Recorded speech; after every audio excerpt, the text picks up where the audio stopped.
पति पत्नी की प्यारी सी लव स्टोरी। शादी के कुछ साल बाद पत्नी को ख्याल आया कि अगर वह अपने पति को छोड़कर चली जाए तो पति का क्या हाल होगा। इस ख्याल से उसने कागज पर लिखा, अब मैं तुम्हारे साथ और नहीं रह सकती, मैं अब तुमसे बोर हो गई हूँ, मैं घर छोड़कर जा रही हूँ हमेशा के लिए। इस कागज को उसने टेबल पर रख दिया और जब पति के आने का समय हो गया तो उसने प्रतिक्रिया देखने के लिए बिस्तर के नीचे छुप गई और उसने पति आ गया और उसने टेबल पर रखी हुई चिट्ठी पढ़ ली। कुछ समय खामोश रहने के बाद उसने कागज पर कुछ लिख दिया और खुशी से झूमने लगा, गीत गाने लगा, नाचने लगा और कपड़े बदल कर नए कपड़े पहन लिए। फिर उसने अपने फोन से किसी को फोन लगाया और कहा, आज से मैं आजाद हो गया हूँ।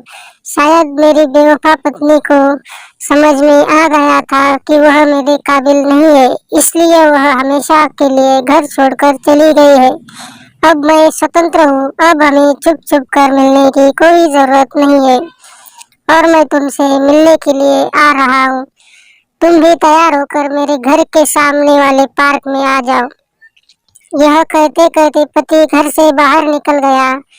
पत्नी बिस्तर के नीचे से बाहर निकल आई। उसकी आंखें आंसुओं से भरी हुई थी और वह कांप रही थी। उसे इस बात पर बिल्कुल भी विश्वास नहीं हो रहा था कि उसका पति ऐसे धोखा देगा, उसके साथ विश्वासघात करेगा।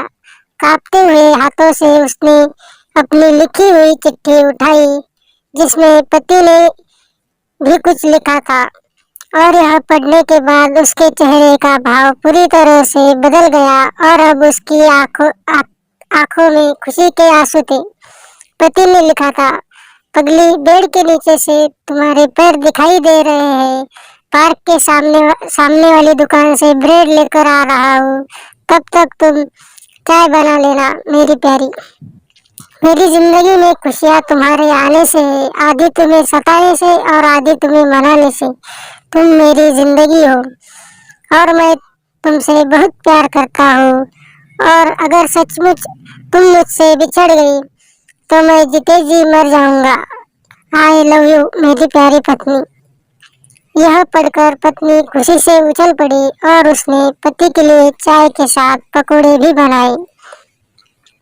पति पत्नी का रिश्ता जितना नाजुक होता है उतना ही प्यारा भी होता है। कृपया अपने प्यारे रिश्ते को संभाल कर रखें। दोस्तों, अगर आपको ये कहानी पसंद आती है तो एक लाइक जरूर कर दीजिए और चैनल को सब्सक्राइब कर दीजिए। धन्यवाद।